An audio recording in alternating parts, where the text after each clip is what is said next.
ॐ भूर्भुवस्वः तत्सवितुर्वरेण्यं भर्गो देवस्य धीमहि धियो यो नः प्रचोदयात्। ओम।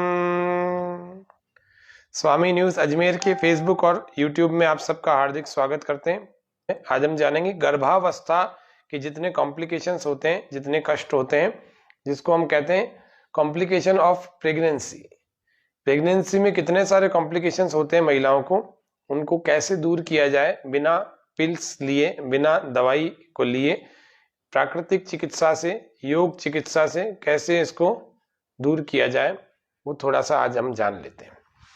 गर्भावस्था में बहुत सारी समस्याएं आती हैं। बार बार जी मिचलाना होता है, बार बार एंजाइटी, घबराहट की स्थिति बनती है, बार बार उल्टी आने का मन होता है और असुरक्षा का भाव होता है। तो इन सभी समस्याओं को दूर करने के लिए कुछ विशेष बातों का आपको ध्यान रखना चाहिए कि रात्रि में आपको तांबे के पात्र में जल को भर करके रखें और सुबह उसको दूसरे किसी बर्तन में डाल करके गर्म कर लें, गुनगुना कर लें, और गुनगुना करने के बाद उसको आप पी जाएं। और यदि उसको आप तांबे के पात्र में ही पिए बिना गुनगुना किए तो भी चलेगा, और यदि दूसरे किसी पात्र में डाल करके फिर गुनगुना करें तो बहुत अच्छी बात है। अगर उसमें नींबू डाल लें तो नींबू डाल करके लें, और नींबू के साथ थोड़ा सा यदि शहद भी डाल लें तो निश्चित रूप से आपके लिए ये जल इतना अच्छा उपयोगी हो जाएगा कि आपके कब्ज के लिए बड़ा कारगर होगा। कब्ज के लिए अगर कारगर होगा तो यह जल वास्तव में आपके, क्योंकि गर्भावस्था के काफी सारे कॉम्प्लिकेशंस तो इसीलिए होते हैं कि माताओं को कब्ज हो जाता है, और जब कब्ज नहीं होगा तो आपके साथ समस्या ये रहेगी नहीं कि बहुत सारे छोटे काफी सारे कॉम्प्लिकेशन से आप बच जाएंगे। ये समस्याएं काफी सारी टल जाएंगी। तो पहला तो आपको ये करना है कि तांबे के पात्र में रखे हुए जल को निकालना है जो रात भर रखा हुआ था, और उसको निकाल कर सुबह उसको दूसरे बर्तन में डालें, स्टील आदि किसी में भी, और उसको थोड़ा सा गुनगुना करें या किसी बर्तन में गुनगुना करके फिर स्टील में डाल लेंगे। फिर उसमें थोड़ा सा नींबू निचोड़ लें और उसको घूंट घूंट करके पी जाए। पहला काम हमने यह किया। और उसके बाद दूसरा काम क्या करना है, शौच यानी कि फ्रेश होकर के जब वापस आए तो फ्रेश होने के बाद 10 से 15 मिनट तक लगातार आपको रीढ़ की हड्डी का स्नान कराना है। कोई भी, जैसे ये मग्गा है, इस मग्गे में पानी भर लिया जब आप नहा रहे हैं, अथवा बिना नहाने के पहले भी, मतलब शौच के ठीक बाद, नहा भले 2 घंटे बाद रहे, लेकिन शौच के ठीक बाद में आपको बाथरूम में जाकर के रीढ़ की हड्डी पर ऐसे स्नान कराना है। इस डिब्बे को या मग्गे को लेकर के पूरी एक धार बना करके अपने मेरुदंड का स्नान कराएं। एक बार नहीं, 2 बार नहीं, 5 बार नहीं, 10 बार नहीं, 10 मिनट तक अगर करेंगे तो निश्चित रूप से पूरा नर्वस सिस्टम इतना अच्छा, स्ट्रांग और हेल्दी हो जाएगा कि कॉम्प्लिकेशंस जितने भी हैं गर्भावस्था के सारे दूर हो जाएंगे। तीसरा जो हम कर रहे हैं वो करते हैं, पूरे शरीर की हम अपने हाथों से, हथेलियों से या फिर तौलिए से रगड़ रगड़ करके इसको पूरे शरीर को यूं, ये तो रुमाल मेरे हाथ में, ऐसे तौलिए से रगड़ रगड़ करके मालिश करें। सूखी मालिश करनी है, सूखी मालिश। नहाने के समय हम करते हैं वो अलग है, आपको अपने हथेलियों से ऐसी सूखी मालिश जरूर करनी है, और पूरे शरीर की करनी है, भुजाओं की, पीठ की, कंधों की, जंघाओं की, पेट की, कमर की, सबकी करनी है। तो ये तीसरा काम हो गया हमारा। पहला काम था जो हमारा तांबे का जल हमने लिया, दूसरा जो काम था वो था मेरुदंड का स्नान, तीसरा था सूखी मालिश। इस सूखी मालिश को भी नियमित रूप से करें। ब्लड का सर्कुलेशन यानी कि रक्त का संचार ठीक ठाक जब होने लगता है तो ठीक प्रकार से व्यक्ति के अंदर के बहुत सारे असंतुलन ठीक होने लगते हैं। अगला अभ्यास, अगला हम जो काम करें वो प्राकृतिक चिकित्सा में क्या है, नाश्ता कौन सा लेना चाहिए। तो नाश्ता लेने के लिए आपको ये ध्यान रखना है कि नाश्ते में आपको सबसे पहले तो 20 से 40 ग्राम रात की भिगोई हुई किशमिश, रात को आप किशमिश भिगो के रखें, 20 से 40 ग्राम, 25 ग्राम, 30 ग्राम, 40 ग्राम तक। इस किशमिश को आपको चबा चबा के खाना चाहिए। यदि आपको थोड़ा सा हरापन लिए हुए किशमिश मिल जाती है तो उस किशमिश को आप चबा चबा करके खाएं। 2 से 4 संतरे खाएं, ऑरेंजेस को आपको लेना चाहिए, 1, 2, 3, 4 इस तरह की चीज। और उसके अलावा गाय का यदि दूध मिल जाए ताजा निकला हुआ, तो ताजा धारोष्ण दूध के लिए कहा गया है शास्त्र में। तो धारोष्ण दूध का मतलब होता है जैसे गाय के थन से निकलता है वो उष्ण, थोड़ा सा गर्मी लिए हुए होता है, हल्का सा गुनगुना जैसा होता है, उसको लेवें। और नहीं ले सकते तो गाय का दूध कहीं से व्यवस्था हो जाए तो गाय का दूध ही लेवें, डेयरी आदि का दूध नहीं लेना चाहिए, ये प्रयास करना है। और भैंस का तो बिल्कुल नहीं लेना चाहिए। फिर खाने में क्या खाएं, दोपहर का भोजन है तो हरी सब्जियों का सेवन जरूर करें। आयरन की बहुत आवश्यकता होती है गर्भावस्था में, तो हरी सब्जियां और विटामिन की बहुत आवश्यकता होती है, इसलिए कुछ B12 आदि की कमी भी होती है, कईयों को हीमोग्लोबिन की भी कमी होती है। तो भोजन में आपको खाना है एक हरी सब्जियां, एक गाजर, एक टमाटर, उसके अलावा खीरा, फिर पालक, इन सब का सलाद लेना चाहिए। जैसे पालक की सब्जी उबली हुई ले सकते हैं, पालक की वैसे ले सकते हैं, लेकिन खीरे का, टमाटर का, गाजर का और उसके अलावा इन सब का सलाद ले लें और हरी सब्जियों का नियमित रूप से सेवन करें।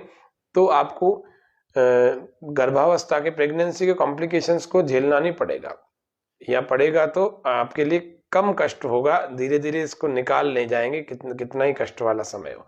अंकुरित अन्न को जरूर लेना चाहिए, मूंग हुआ, मोठ हुआ और चना भी हम ले सकते हैं, लेकिन चना पचने में चूंकि भारी होता है, लेकिन इसलिए हम मूंग और मोठ तो आसानी से ले सकते हैं।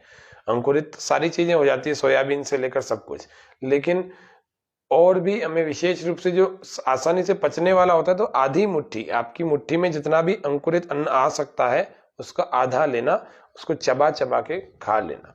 यदि अंकुर फूटने के बाद आप खाते हैं बिना गर्म किए, बिना पानी में बॉयल किए, तो इनका पूरा लाभ होता है।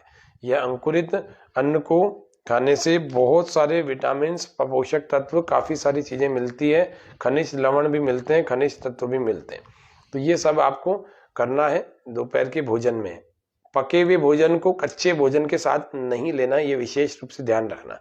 पका भोजन का मतलब रोटी सब्जी, और कच्चा भोजन का मतलब जिसको हम कहते हैं अपक्वाहार, कच्चा भोजन का मतलब सलाद, अंकुरित अन्न, ये सब आपको भोजन के साथ नहीं लेना, भोजन से आधा घंटा पहले या आधा घंटा बाद में लेना चाहिए। और आगे और देखते हैं, इस भोजन के बाद आपको आराम करना है, थोड़ी देर आराम करना है, थोड़ी देर आराम जरूर करें, लेकिन एकदम से भोजन करके आपको कोई दूसरे परिश्रम का काम नहीं करना। 1 घंटा कम से कम आपको आराम करना चाहिए। जितने भी गर्भिणी महिलाएं हैं, माताएं हैं, बहनें हैं, अथवा और भी स्थितियां जितनी भी बनती हैं, बड़ी आयु में भी गर्भावस्था में आ जाते हैं, तो उन सबको 1 घंटा आराम जरूर करना चाहिए। अनाज, अंकुरित अनाज के अलावा मट्ठा, छाछ, दही, जैसे दही के बाद छाछ बनने की जो स्थिति होती है, उसके बीच की जो अवस्था होती है वह मट्ठा कहलाती है। उस मट्ठे का भी सेवन गर्भावस्था में करना चाहिए। तो यह आपको दोपहर का भोजन बताया। अब करते हैं शाम के भोजन की बात। तो शाम के भोजन में भी आपको, या फिर भोजन से पहले आपको क्या करना चाहिए। जैसे शाम का भोजन आप 7 बजे ले रहे हैं, तो 7 बजे शाम का भोजन जब ले रहे हैं तो आपको घंटा 1.5 घंटा पहले कुछ चीजों का सेवन करना चाहिए। वो क्या करना चाहिए, 5 ग्राम सौंफ ले सकते हैं। जो सौंफ आप सब्जियों में डालते हैं उस सौंफ की बात कर रहे हैं, तो 5 ग्राम तो सौंफ ले लें। या फिर अगर सौंफ नहीं ले रहे हैं, या फिर क्या करना, 40 ग्राम हरा या सूखा धनिया, अगर ताजा ताजा धनिया, क्या पुदीना, यदि ताजा ताजा पुदीना मिल जाता है आपको तो ठीक है, नहीं तो सुखाया हुआ पुदीना काम करेगा। वो कितना, 40 ग्राम, या तो 5 ग्राम सौंफ या 40 ग्राम पुदीना, सूखा हुआ अथवा ताजा, इनको लेकर के इनको पीस लिया जाए। और नींबू, अगर हम हैं, हमारे पास नींबू है, तो थोड़ा सा नींबू और थोड़ा सा शहद, इनको मिला करके पी लेना चाहिए। फिर बता रहा हूं, 5 ग्राम सौंफ या फिर 40 ग्राम पुदीना, सूखा हो चाहे ताजा हो, इनको लेकर के इसमें नींबू और इसमें थोड़ा सा शहद, थोड़ा नींबू थोड़ा शहद, 1 चम्मच शहद, आधा चम्मच नींबू, इनको मिला करके और पी लेना चाहिए। और पीस लिया जाए पुदीने को तो ठीक है, तब जाकर के ये पूरा एक लिक्विड बनेगा। ये सब प्रकार की घबराहटों से आपको बचाएगा, सब प्रकार की घबराहट से। किसी भी प्रकार का कॉम्प्लिकेशन आपको गर्भावस्था में परेशान नहीं करेगा। आपको कोई भी अंग्रेजी दवाइयां लेने की आवश्यकता नहीं पड़ेगी। ये गर्भावस्था के कॉम्प्लिकेशन से बचने के लिए बहुत बढ़िया उपाय है। ये हर महीने वाला कर सकता है, कर सकती हैं बहनें, पहला महीने में हो चाहे दूसरे महीने में हो चाहे 9वें महीने तक, ये सारी चीजें कोई भी नुकसान नहीं पहुंचाने वाली। कब्ज होने से आपको बचना चाहिए। कब्ज होने से बचें, रात्रि के भोजन में क्या करें? रात्रि के भोजन में चोकर सहित रोटी, आटे की रोटी बनाएं। चोकर का मतलब होता है जो आटा छानते हैं उसमें मोटा मोटा सा पदार्थ कुछ लोग अलग कर देते हैं, इसको मैदे की तरह से बना करके पतली पतली रोटी बना के खाते हैं। चोकर सहित रोटी बनाएं, भले पतली बनाएं, चपाती बनाएं, लेकिन चोकर सहित हो, मोटा अन्न हो या फिर मोटा आटा हो। जब मोटा आटा होता है तो वो हमारे को कब्ज नहीं होने देता, क्योंकि उसमें फाइबर पूरा होता है। फाइबर जब होगा तो कब्ज नहीं होगा, कब्ज नहीं होगा तो आपको गर्भावस्था के कॉम्प्लिकेशन से डरने घबराने की आवश्यकता नहीं पड़ेगी।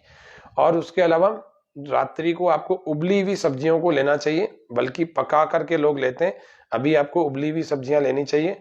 थोड़ा सा हल्का फुल्का मसाला डाल सकते हैं इसमें, लेकिन उबाल करके लेवें। तली हुई चीजों का सेवन करने से थोड़ा बचें। राजसिक आहार करने से बचेंगे, निश्चित रूप से आपका संतान पर अच्छा प्रभाव पड़ेगा, आपकी संतान पर। हरी सब्जियों को जरूर लेना चाहिए, जो उबली हुई हो उनको लेवें, और ना ले सकें तो बहुत सारा नहीं पकाना है सब्जी को। बहुत पकाएंगे तो भी उसके काफी सारे गुणधर्म समाप्त से हो जाते हैं। उसके अलावा आपको सलाद भी लेना चाहिए रात्रि काल में, तो सलाद लेकर के आपको ये रात्रि का भोजन पूरा हो जाता है। फिर बोल रहा हूँ, रात्रि को चोकर सहित आटे की रोटी यानी कि चपाती बनानी चाहिए, खानी चाहिए। उबली हुई हरी सब्जी और सलाद ये रात्रि के भोजन में लेना चाहिए। एक समय में एक ही खाद्य पदार्थ लेना चाहिए। जैसे आप एक समय में भोजन कर रहे हैं तो एक समय में एक ही खाद्य पदार्थ, जैसे रोटी ले रहे हैं तो रोटी ही, चावल साथ में नहीं होने चाहिए, या चावल ले रहे हैं तो चावल ही, साथ में रोटी नहीं होनी चाहिए। एक समय में एक ही भोज्य पदार्थ, ये विशेष रूप से ध्यान रखना है ताकि पाचन तंत्र पर कम से कम दबाव, कम से कम जोर पड़े। ये एक ही खाद्य पदार्थ का विशेषता होती है। फिर उसके अतिरिक्त ज्यादा भोजन ना करें। ज्यादा भोजन जो करता है उसके भी गर्भावस्था में बड़े कॉम्प्लिकेशन हो जाते हैं।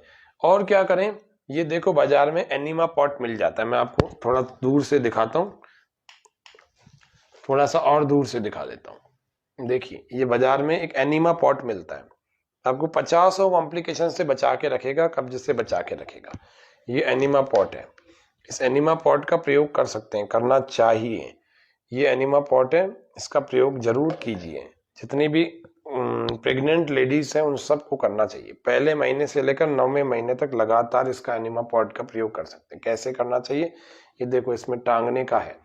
यह ऊपर टांग लिया जाए, इसमें पानी भर लिया जाए, गुनगुना पानी, और गुनगुने पानी को में नींबू को निचोड़ लिया जाए, अथवा नीम के पत्तों को जो उबाल करके पानी तैयार होता है वह छान करके निचोड़ दिया जाए, या फिर नींबू को निचोड़ दिया जाए पानी में और उसको छान करके इसमें डाल दिया जाए।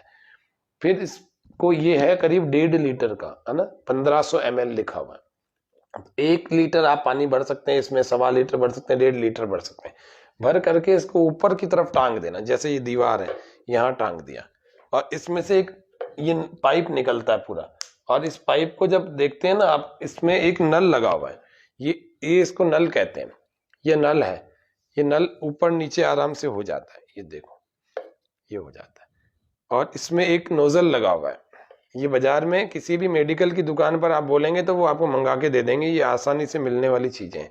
यहाँ बड़ा अस्पताल है, उसके पास में जो मेडिकल के आइटम्स रखता है उसके पास मिल जाएगा, नहीं तो ऑनलाइन भी परचेज कर सकते हैं। ये इसमें नल होता है, ये इसको लॉक करता है। ये लॉक करते ही ये पाइप दब जाता है। अब देखो इसका प्रयोग कैसे करना है। इसमें पानी भर करके आपको यूं रखना है, ऊपर लगा के रखेंगे, नीचे लेट जाना है पीठ के बल लेट करके, दोनों पैरों को थोड़ा सा मोड़ करके, और इसको आपके गुदा द्वार में, मलेंद्रिय में प्रवेश कराना है, यानी कि एनस पार्ट में एंटर कराना है।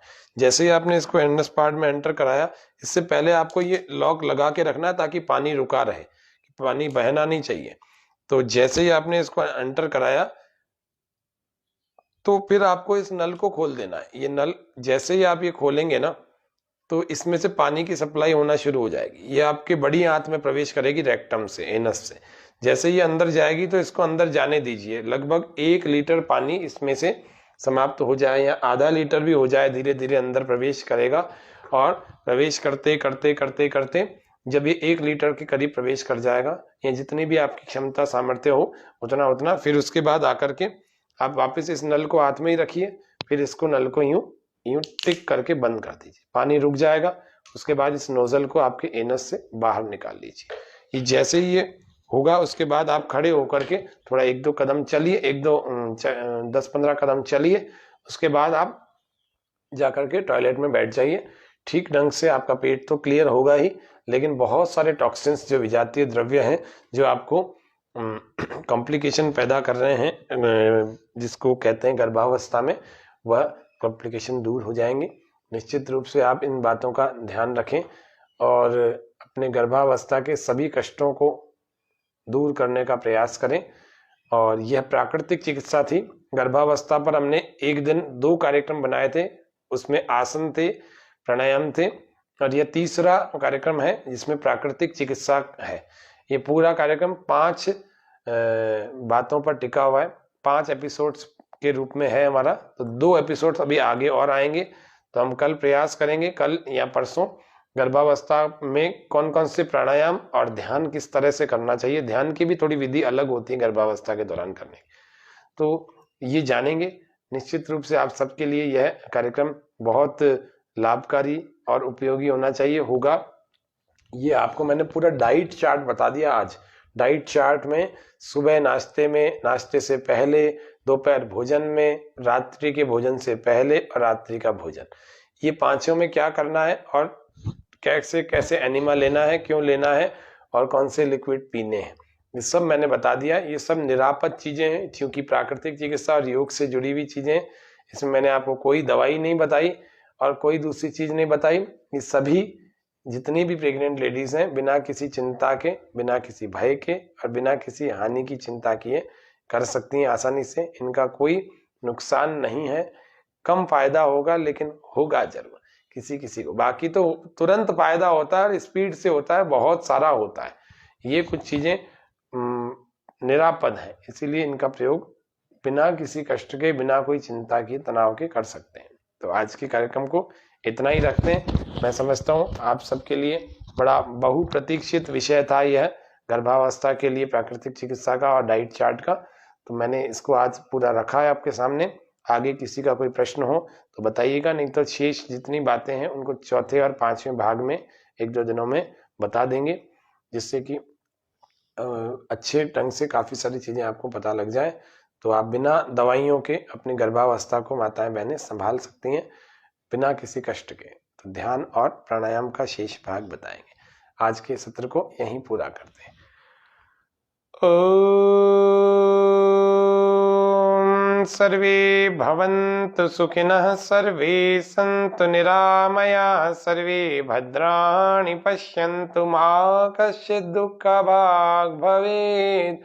ओम शांति शांति शांति। सर्वेभ्यो नमः।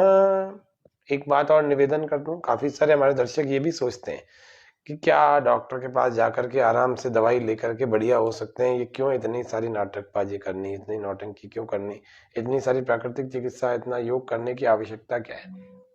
वो इसलिए है कि गर्भावस्था में जो भी व्यक्ति एलोपैथिक की अंग्रेजी दवाइयां जो लेते हैं, माताएं जो भी लेती हैं, उनके गर्भ पर बड़ा बुरा प्रभाव पड़ता है।